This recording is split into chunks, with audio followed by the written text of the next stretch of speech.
In a quiet corner of the galaxy, far from the bustling centers of advanced civilizations, there lived a species known as the Zorvath. They were not warriors or explorers. Instead, they spent their days gathering food and living in harmony with their environment. Their homeworld, lush with vibrant forests and sparkling rivers, was rich in resources that other races coveted. For years, the Zorvath had managed to avoid conflict by staying hidden. But now, their luck had run out. Powerful empires had discovered their planet. Ships descended from the skies, carrying beings who saw the Zorvath as nothing more than pests standing in the way of valuable minerals. The invaders attacked without mercy, destroying villages and scattering families. The Zorvath tried to fight back, but their small, frail bodies were no match for the armored soldiers and advanced weaponry of their enemies.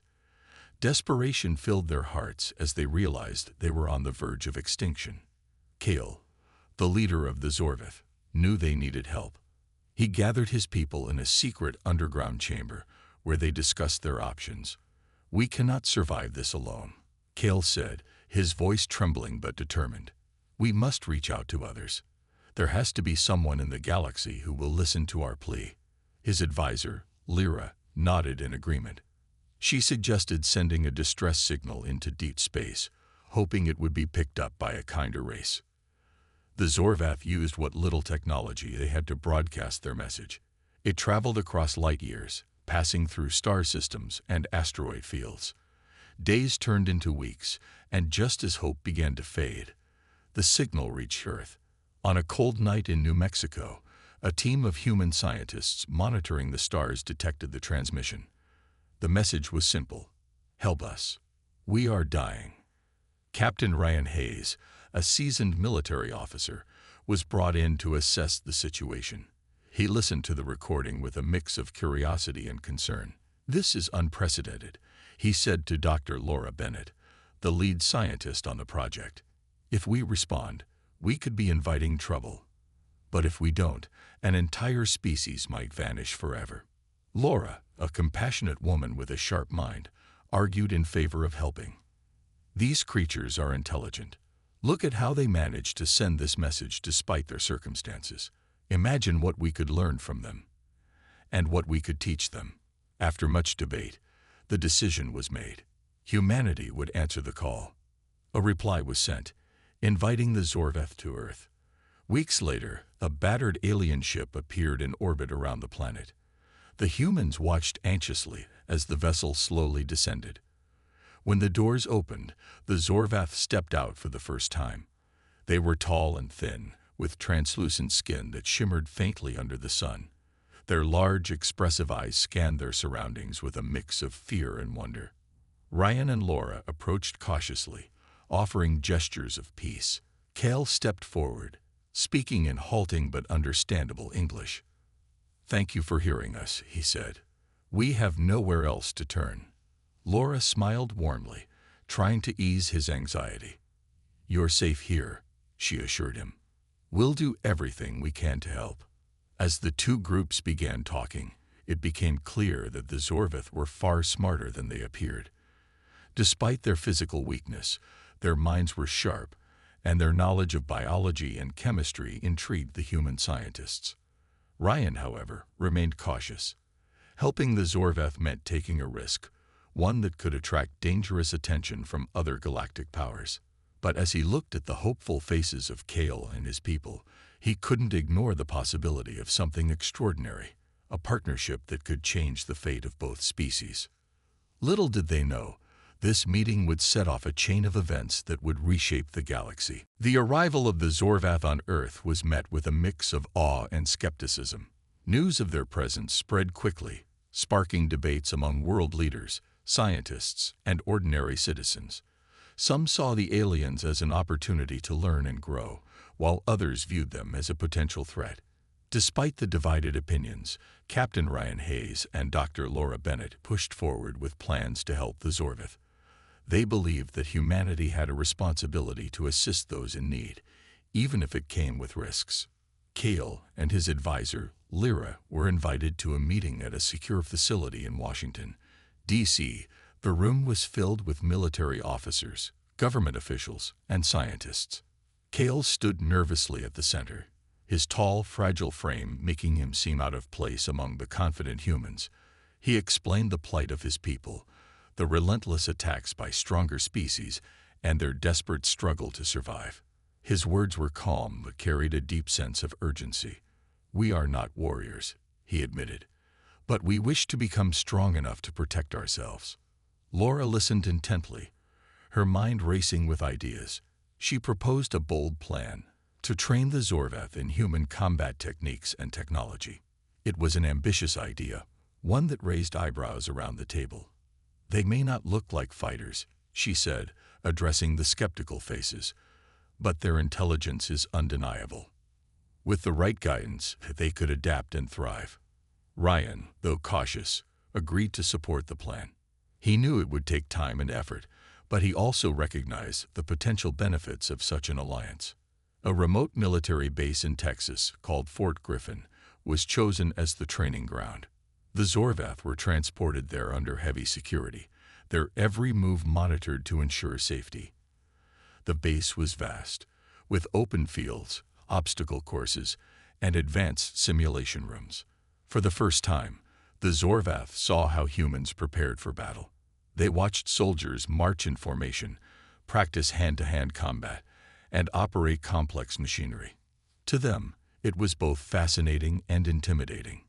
Sergeant Ethan Cole was assigned to lead the training program. A gruff but fair man in his late 40s, Ethan had spent decades teaching recruits the art of survival. When he met the Zorvath, he wasn't sure what to expect. Their slender bodies and delicate movements made them seem ill-suited for combat, but as he began working with them, he noticed something remarkable. The Zorvath were quick learners, absorbing information like sponges.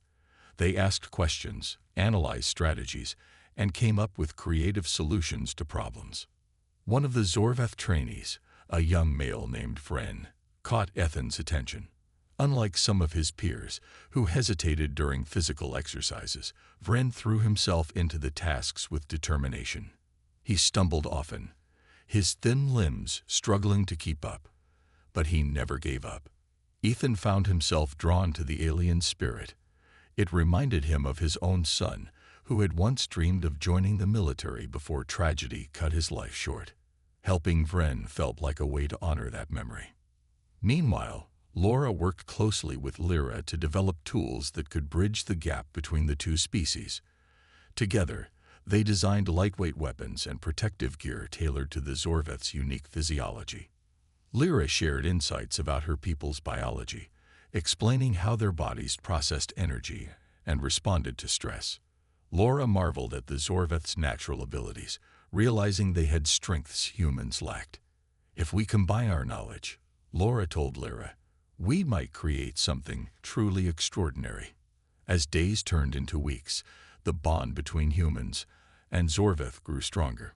Meals were shared, stories exchanged, and laughter echoed through the halls of Fort Griffin. Not everyone was convinced of the partnership's success. Some soldiers muttered about wasting resources on weaklings, while certain politicians questioned the wisdom of arming another species. But those doubts were drowned out by the progress being made. For the first time in years, the Zorvath began to feel hope. They were no longer alone in their fight.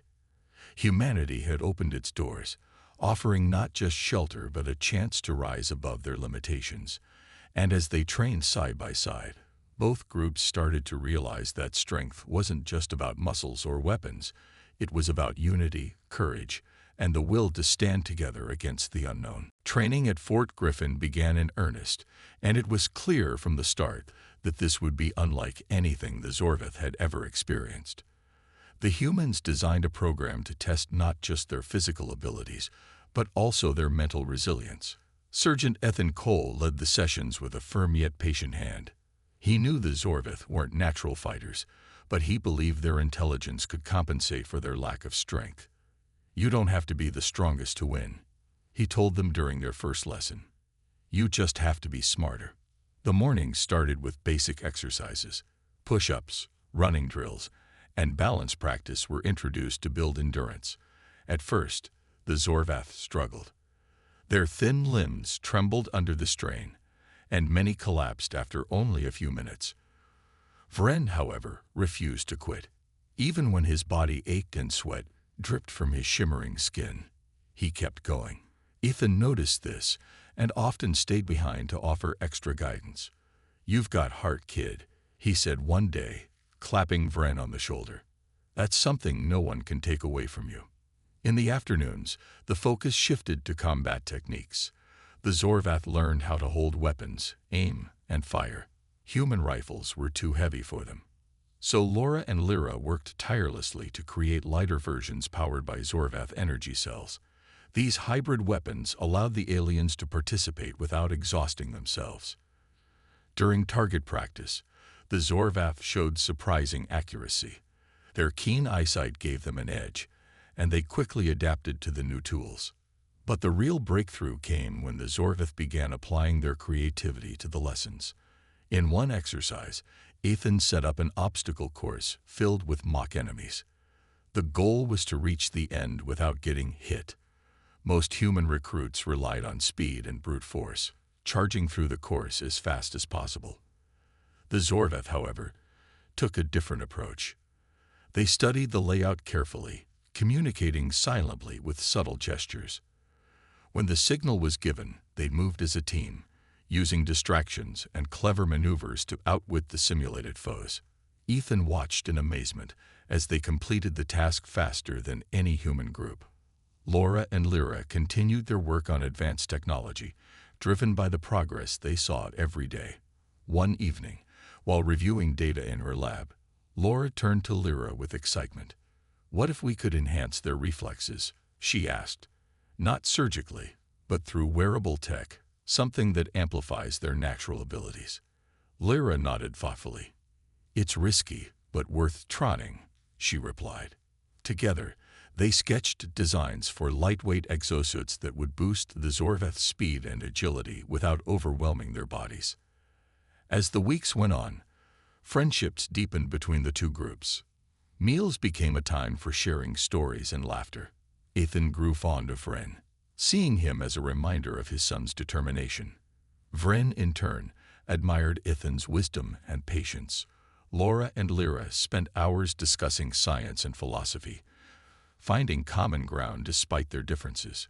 Even Kale, who had initially been reserved, began opening up to Ryan. Over cups of coffee, they talked about leadership, responsibility, and the challenges of guiding their people through uncertain times. Not everyone was pleased with the growing bond. Some soldiers muttered complaints, calling the Zorvath a waste of resources. Others worried that empowering them might lead to unforeseen consequences. But Ryan silenced these doubts with a simple statement: strength isn't measured by how much you can lift or how hard you can hit. It's about what you're willing to fight for, and whether you're willing to stand beside someone else while doing it. By the end of the third week, the Zorvath had made remarkable progress. They were still far from being warriors, but they were no longer helpless.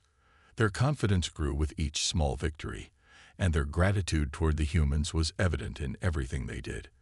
For the first time in years, they felt like they had a chance, not just to survive, but to thrive. And though none of them realized it yet, their journey was only beginning. Across the galaxy, powerful forces were watching, waiting to see what would happen next. But for now, Fort Griffin was a place of hope, where two very different species were learning to become stronger together. As the weeks passed, the bond between the humans and the Zorvath grew stronger. The days at Fort Griffin were filled with hard work, but there were also moments of connection that brought the two groups closer together. These small interactions began to change how they saw each other, not as strangers or experiments, but as friends and allies. Ethan spent more time with Vren, teaching him not just combat skills, but also sharing stories from his own life. One evening, after a long day of training, Ethan sat with Vren near the base's edge, where the desert stretched endlessly under a starry sky. "You remind me of my son," Ethan said quietly, his voice tinged with sadness. Vren tilted his head, his large eyes reflecting the moonlight. "Your son was brave?" he asked. Ethan nodded. He wanted to be a soldier like me, but he got sick, and I lost him." Vren placed a thin hand on Ethan's shoulder, a gesture of comfort that surprised even himself. "I think he would have been proud of you," Vren said softly. Ethan smiled, feeling a warmth he hadn't felt in years. Laura and Lyra's partnership deepened as well. In the lab, they worked side by side, combining human engineering with Zorveth biology to create groundbreaking technology. But outside of work, they found joy in simpler things. One afternoon, Laura invited Lyra to join her for lunch in the mess hall. As they ate, Laura spoke about growing up as a woman in science, a field dominated by men, and the struggles she faced. Lyra listened intently, nodding in understanding. "Among my people, roles are also divided," she admitted, "but your strength inspires me. Perhaps we can both show others that limits are meant to be broken." Even Kale, who had always been cautious and reserved, began to open up. He started taking walks around the base with Ryan, discussing leadership and the challenges of guiding their respective groups. During one of these walks, Kale confessed his fears. "I worry that we are asking too much of your people," he said. "What if helping us brings danger to Earth?" Ryan shook his head firmly. "Danger is part of life," he replied. "But standing together makes us stronger. You're not alone anymore, Kale. That's what matters." The friendships weren't limited to just a few individuals. Across the base, soldiers and Zorveth trainees began forming connections. Some taught each other games, while others exchanged songs and stories from their cultures. Laughter echoed through the halls, breaking down barriers that once seemed insurmountable. Even those who had doubted the Zorveth's potential started to see them in a new light. Their determination and creativity earned respect, proving that strength came in many forms. Despite the progress, tensions lingered among higher-ranking officials. Generals and politicians continued to question whether arming the Zorveth was wise. Meetings were held behind closed doors, with heated debates about the risks involved. "We're giving them power they've never had before," one general argued. "What happens when they decide to use it against us?" Ryan countered calmly. "They're fighting for survival, not conquest. Trust has to start somewhere." Back at the training grounds, the Zorvath prepared for their next big challenge. A simulated battle against a squad of human recruits. This exercise would test everything they'd learned so far. Nerves ran high as the day approached. Vren stood with his fellow Zorveth, gripping his hybrid weapon tightly. "We can do this," he said, his voice steady despite the butterflies in his stomach. Ethan gave him an encouraging nod. "Remember what I taught you. Stay sharp, stay calm." When the simulation began, the Zorveth relied on teamwork and strategy rather than brute force. They communicated silently, using signals only they understood. When cornered, they used traps and distractions to outmaneuver their opponents. To everyone's surprise, they managed to hold their ground, even scoring several key victories. Though the humans ultimately won, the Zorveth's performance earned thunderous applause from the observers. That night, the base celebrated. Soldiers and Zorveth gathered around a bonfire, sharing food and laughter. For the first time, the Zorveth felt like equals rather than outcasts.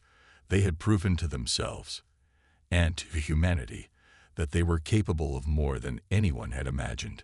But unknown to them, their success had already drawn attention. Far across the galaxy, powerful enemies watched and plotted. The Zorvath's newfound strength was impressive, but it also made them a bigger target. And sooner or later, those enemies would come knocking. The simulated battle had been a turning point for the Zorveth. Their performance against the human recruits proved that they were no longer helpless victims. Though they hadn't won, their clever tactics and teamwork earned them respect from everyone at Fort Griffin. The celebration around the bonfire felt like a small victory, but it was short-lived. Across the galaxy, news of the Zorvath's progress traveled faster than anyone expected. And not all ears were friendly. Warlord Dax of the Krill Empire was one such listener. The Krill were notorious for their brutality, ruling through fear and conquest. They saw weaker species as nothing more than resources to exploit or destroy. When reports reached Dax about the Zorvath training with humans, his cold eyes narrowed in anger. "They dare to rise against us," he growled, slamming his fist on the armrest of his throne. To him, the Zorvath were pests, and humanity's involvement was an insult. He decided to send spies to Earth, determined to crush this alliance before it grew stronger. Back at Fort Griffin, life continued as usual. The Zorvath trained harder than ever, eager to improve. Vren pushed himself to new limits, inspired by the bond he'd formed with Ethan. Laura and Lyra worked tirelessly in the lab, refining their hybrid technology. And Kale met regularly with Ryan, discussing plans for the future. But beneath the surface, cracks were beginning to show. Some soldiers whispered about overconfidence, while others worried that the Zorvath might attract trouble. These doubts went unspoken during the day, but lingered in the shadows. One evening, as the sun dipped below the horizon, alarms blared across the base. Red lights flashed, and shouts echoed through the corridors. The Krill had struck. A squad of their drones descended from the sky, firing indiscriminately. Explosions rocked Fort Griffin, sending debris flying and scattering soldiers and Zorvath alike. Panic spread quickly, but Ethan's voice cut through the chaos. "Stay calm. Form up," he barked, rallying the defenders. Vren stood frozen for a moment, his heart pounding. This was nothing like the simulations. They were under real attack. Then he remembered Ethan's words, "Stay sharp, stay calm." Clutching his hybrid weapon, Vren ran toward the sound of gunfire. He found a group of wounded humans pinned down behind a destroyed vehicle. Without hesitation, he fired at the nearest drone, his shots precise and calculated. The machine exploded, giving the humans a chance to regroup. One soldier looked at him in shock. "You saved us," she said. Vren nodded, his hands trembling but his resolve firm. Meanwhile, Ethan led a counterattack, guiding both humans and Zorvath into coordinated strikes. The invaders had underestimated their opponents, expecting disarray. Instead, they faced a united front. The Zorvath used their agility and intelligence to outmaneuver the bulky drones, targeting weak points with precision. Humans provided cover fire, their heavier weapons complementing the alien speed and strategy. Together, they fought back fiercely. In the command center, Ryan worked to coordinate the defense. His radio crackled with updates from across the base. "We're holding them off, but we need reinforcements," someone shouted. Just then, Kale burst into the room, his face pale with worry. "This is our fault," he said, guilt heavy in his voice. "We brought this danger to your world." Ryan shook his head firmly. "No, Kale. We chose to stand with you. Now we fight together." After what felt like hours, the last drone fell silent. Smoke filled the air, and the survivors gathered amidst the wreckage. The cost of the attack was clear. Buildings were destroyed, equipment lay in ruins, and several lives had been lost. But despite the devastation, there was a sense of triumph. The Krill had underestimated them, and that mistake had cost them dearly. As Ethan surveyed the damage, he spotted Vren helping a wounded soldier to safety. The young Zorvath looked exhausted but determined. "You did good out there," Ethan said, placing a hand on his shoulder. Vren smiled faintly. "We protected each other," he replied. It was true. The battle had tested their strength, but it had also solidified their bond. Unbeknownst to them, Warlord Dax watched recordings of the attack, his expression darkening. Humanity and the Zorvath had proven tougher than he anticipated. But this was only the beginning. If they wanted war, he would give it to them. And next time, he wouldn't hold back. The attack on Fort Griffin left deep scars, both physical and emotional. The base was in ruins, its once bustling grounds now littered with debris and charred remnants of equipment. Soldiers and Zorvath alike worked tirelessly to clean up the damage, but the weight of what had happened hung heavy in the air. Lives had been lost, and the survivors carried the burden of grief. Yet, Amidst the sorrow, there was also a renewed determination. The Krill had underestimated them, and that mistake would not be repeated.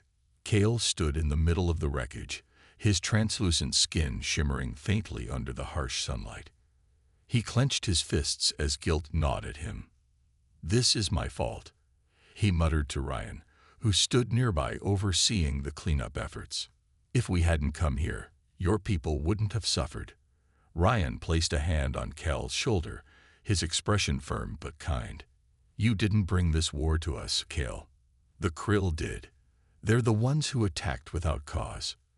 We chose to stand with you, and we'll keep standing, with or without the cost." Laura and Lyra were already back in the lab, their minds racing with ideas. The attack had shown them just how vulnerable the Zorvaths still were, despite their progress. While their intelligence and teamwork had saved lives, their frail bodies remained a weakness. Laura stared at a holographic diagram of Zorvath anatomy, her brow furrowed in thought. "What if we could enhance them further?" she asked Lyra. "Not just weapons or suits, but their actual bodies." Lyra hesitated, her large eyes reflecting concern. "We've already pushed boundaries by creating hybrid technology, altering biology. It's risky. What if something goes wrong?" Laura nodded, understanding the gravity of the suggestion, but she also knew they couldn't afford to hesitate. "I'm not talking about turning them into monsters," she explained, "just giving them the strength to survive. Think about it. What if we combined human cybernetics with Zorvath biology? It could give them an edge without losing who they are." The idea was ambitious, even daring, but Kale agreed to consider it after hearing their proposal. He gathered the Zorvath leaders for a meeting, explaining the plan carefully. "This will change us," he admitted, "but if it means protecting our people and repaying humanity for their sacrifice, then it's a risk worth taking." After much discussion, they decided to move forward. Vren volunteered to be the first test subject, his courage inspiring others to follow. In the days that followed, Laura and Lyra worked around the clock, designing and testing prototypes. The process was painstaking, requiring precision and patience. They started with small enhancements, reinforced joints to improve mobility, synthetic fibers woven into muscles to boost strength. Each step was monitored closely, ensuring the changes didn't harm the Zorvath's natural physiology. Vren endured the procedures with quiet determination, trusting Laura and Lyra completely. Ethan visited Vren often during the process, checking on his progress and offering words of encouragement. "You're stronger than you think," he told him one evening, sitting beside the young Zorvath as he recovered from another round of modifications. "Strength isn't just about what you can lift. It's about what you're willing to carry." Vren smiled weakly, his body still adjusting to the changes. "I just hope I can make everyone proud," he replied. Meanwhile, Ryan prepared for the inevitable. He knew the Krill wouldn't stop after one failed attack. Warlord Dax would return, and next time, he'd bring everything he had. Reinforcements were called in, and defensive measures were upgraded. The humans trained harder, while the Zorvath adapted to their new abilities. Slowly but surely, they transformed from survivors into warriors. One morning, Vren stepped out of the lab for the first time since the enhancements were completed. His movements were smoother, his posture more confident. He picked up a rock effortlessly and crushed it in his hand, marveling at the strength coursing through him. "It worked," he whispered, turning to Laura and Lyra with gratitude in his eyes. "Thank you." As the sun rose over Fort Griffin, casting golden light across the rebuilt base, a sense of hope began to bloom. The Zorvath were no longer the weakest race in the galaxy. They were something new, something stronger. Together, they stood ready to face whatever came next. And though the shadow of the Krill loomed large, they faced it with unity and resolve. The betrayal came from within, hidden in plain sight. No one suspected it. Not Ryan, not Laura, not even Kale. It was Ethan who first noticed something odd. A soldier named Carter, usually quiet and reserved, had been asking too many questions about the Zorvath's new abilities. At first, Ethan dismissed it as curiosity, but then he saw Carter sneaking into restricted areas late at night. His gut told him something wasn't right. One evening, Ethan followed Carter to an isolated part of the base. Hidden behind a stack of crates, he watched as Carter transmitted data to an unknown recipient. The soldier's hands shook as he typed, his face pale with fear. Ethan stepped out, his voice sharp. "What are you doing?" Carter froze, his eyes wide with panic. "You don't understand," he stammered. "They'll kill us all if we keep helping them. The Krill, they're watching. They know everything." Ethan grabbed Carter by the collar, dragging him to Ryan's office. Under questioning, Carter confessed. He had been approached by Krill agents weeks earlier, promised riches and safety in exchange for information. Desperate and afraid, he had agreed. The data he sent included details about the Zorveth's enhancements and Fort Griffin's defenses. "I didn't mean for anyone to get hurt," Carter pleaded, tears streaming down his face. But the damage was done. Ryan called an emergency meeting. The room was tense as he explained the situation. "The Krill know our weaknesses," he said grimly. "We can expect another attack soon. And this time, they'll come prepared." Cale looked stricken, guilt washing over him once again. "This is my fault," he whispered. "If we hadn't come here." Ryan cut him off sharply. "Enough. We're past blaming ourselves. Now we fight back." Preparations began immediately. Soldiers fortified the base, setting up extra barriers and laying traps around the perimeter. Laura and Lyra worked overtime, refining the Zorvath's enhancements and creating portable defense systems. Vren trained harder than ever, pushing his new body to its limits. He felt stronger now, faster, but the weight of responsibility pressed heavily on him. "We can't lose," he told Ethan during a break. "Not after everything everyone's done for us." Days passed in a blur of activity, but the calm before the storm was short-lived. One night, the alarms blared again, louder and more urgent than before. The Krill had returned, this time with a massive fleet. Ships descended from the sky, their shadows blotting out the stars. Ground forces poured onto the base, armed with advanced weapons and relentless determination. Warlord Dax himself led the charge, his towering form clad in black armor that gleamed under the moonlight. The battle was fierce. Explosions rocked the ground, sending shockwaves through the air. Humans and Zorvath fought side by side, their unity unshaken despite the chaos.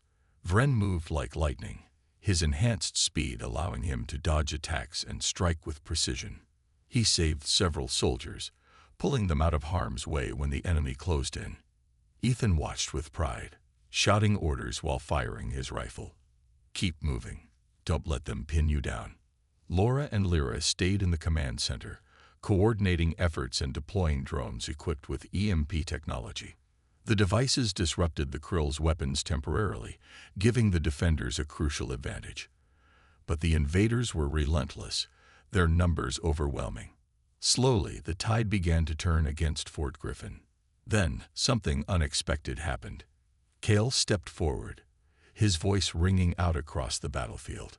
Using a modified communication device, he broadcast a message directly to the Krill.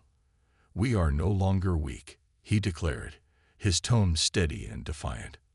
"You will not take our home or our allies. Leave now or face the consequences." For a moment, there was silence. Then, Warlord Dax laughed, a cold, menacing sound. "You think words will stop me?" he sneered. "You are nothing but insects." But Cale wasn't finished. With a signal, the Zorvath unleashed their secret weapon, a network of energy fields powered by their own biology. The fields created massive disruptions, disabling the Krill's ships and scattering their forces. Caught off guard, the invaders faltered. Humanity seized the opportunity, launching a counterattack that pushed the Krill back. When the dust settled, the base was battered but intact. The Krill retreated, leaving behind a trail of wreckage. Warlord Dax vowed revenge, but for now, they had won. As the survivors gathered amidst the ruins, There was a sense of triumph, but also caution. The war was far from over, and the cost of victory weighed heavily on everyone. Yet, in that moment, they stood together, united by a bond forged in fire and blood. The victory at Fort Griffin was hard-earned, but it came at a steep price. The base was in shambles, its defenses shattered and its resources depleted. Soldiers and Zorvath alike nursed their wounds, both physical and emotional. Though they had driven the Krill back, no one celebrated. Warlord Dax's parting words echoed in their minds. This isn't over.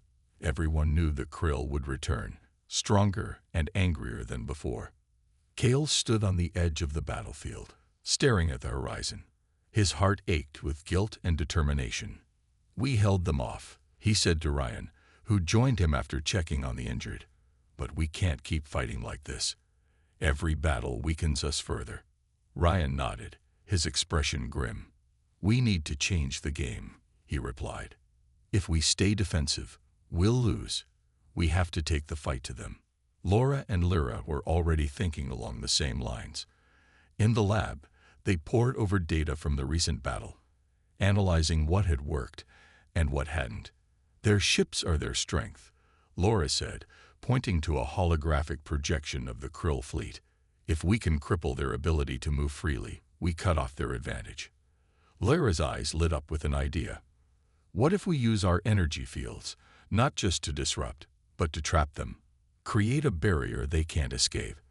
The plan was risky, requiring precise coordination and immense power. But the Zorvath's biology made it possible. Their natural energy signatures could be amplified through the hybrid technology Laura and Lyra had developed. It would take time to build the necessary devices, but the potential payoff was worth the effort. "We'll need every Zorvath to contribute," Lyra told Kale during a meeting. "It's dangerous, but it's our best chance." Vren volunteered immediately, his determination unwavering. "I'll do whatever it takes," he said firmly. Ethan watched him closely, seeing the young Zorvath's transformation into a true leader. "You're not alone in this," Ethan reminded him. "We're all in it together." Vren nodded, grateful for the support. As preparations began, tensions ran high. Soldiers trained harder, knowing the next confrontation could decide everything. The Zorvath pushed themselves to master their new abilities, practicing maneuvers that combined speed, strategy, and their unique energy-based powers. Laura and Lyra worked tirelessly, fine-tuning the devices that would turn the tide of the war. Meanwhile, Ryan coordinated with Earth's military leaders, rallying reinforcements and planning their counterattack.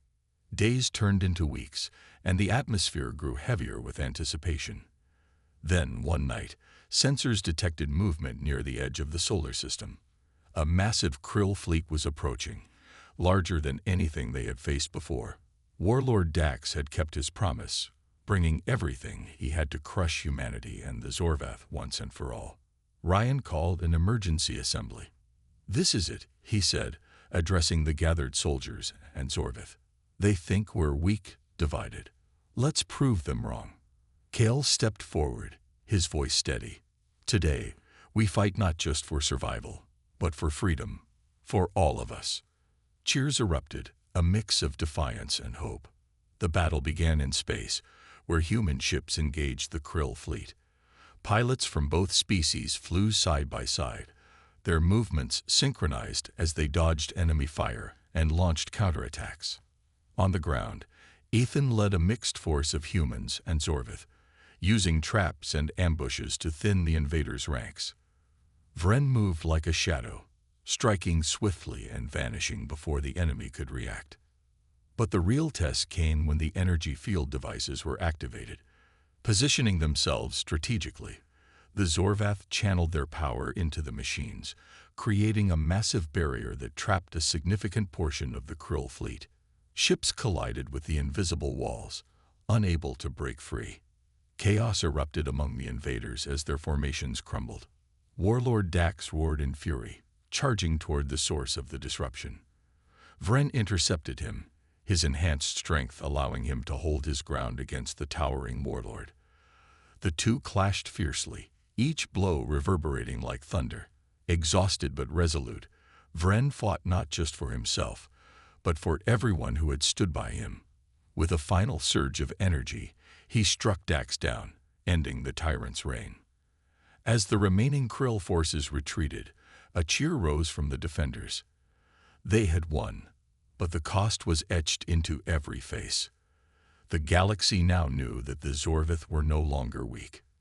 Together, they had forged a new future, one defined not by fear, but by courage and unity. The defeat of Warlord Dax marked a turning point in the war, but it didn't bring peace. The Krill Empire was vast, and though their leader had fallen, his followers were far from defeated.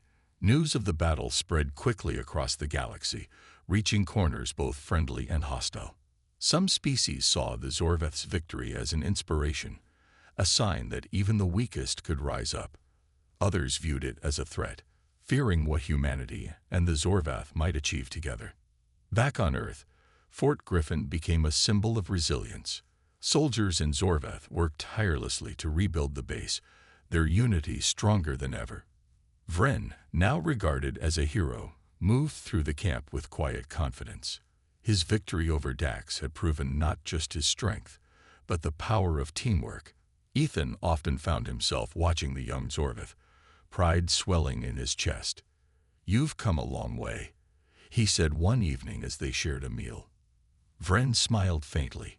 "We all have." Kale stood before his people, addressing them for the first time since the battle. "We are no longer victims," he declared, his voice firm. "But our fight isn't over. The Krill will regroup, and others may follow. We must remain vigilant." His words resonated deeply, igniting a fire within the Zorvith. They had tasted freedom, and they would not let it slip away. Laura and Lyra continued their work, refining the technology that had turned the tide of the war. Their energy field devices had proven effective, but they knew improvements were needed. "If we can make these portable," Laura suggested, sketching out a new design, "we won't be limited to defending one location." Lyra nodded, her mind racing with possibilities. Together, they envisioned tools that could protect entire planets, not just Earth, but the Zorvath homeworld as well. Ryan coordinated with global leaders, preparing for the next phase of the conflict. The Krill's retreat had bought them time, but everyone knew it wouldn't last. Reinforcements poured in from allied nations, while diplomats reached out to other species, seeking support. Humanity's alliance with the Zorvith had shown the galaxy what could be achieved when different races worked together. Slowly, a coalition began to form, fragile but hopeful. Vren spent much of his time training others, teaching them how to use their enhanced abilities effectively. He pushed them hard, knowing the stakes were higher than ever. "Strength alone won't save us," he told them. "It's how we use it that matters." His words carried weight, earned through sacrifice and determination. Even those who had doubted him before now looked to him for guidance. One day, a message arrived from deep space. It wasn't from the Krill, but from another empire, one that had observed the battle from afar. They offered assistance, promising ships and resources in exchange for an alliance.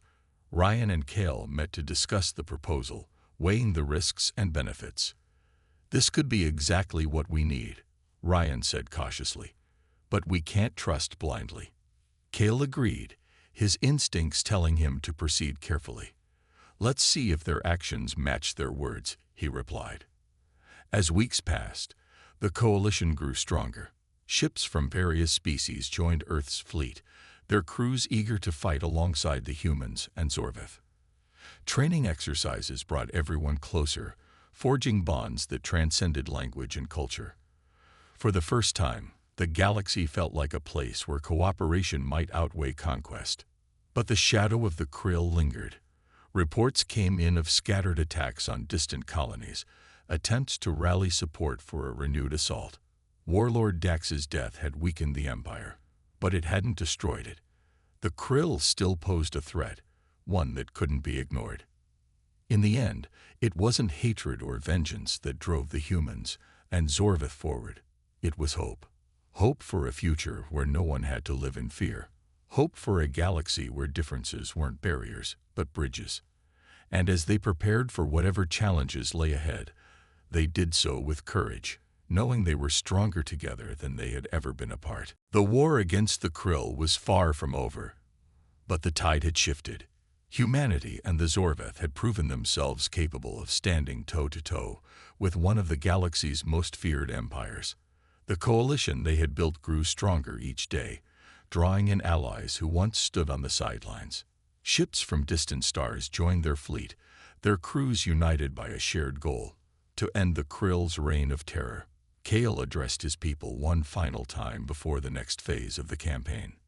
"We began this journey as survivors," he said, his voice steady but filled with emotion. "Now we are warriors, not just for ourselves, but for all who seek peace." His words resonated deeply, igniting a sense of purpose among the Zorveth. They had come so far, from hiding in fear to fighting alongside humanity. And now they were ready to take the fight to the heart of the Krill Empire. The plan was bold.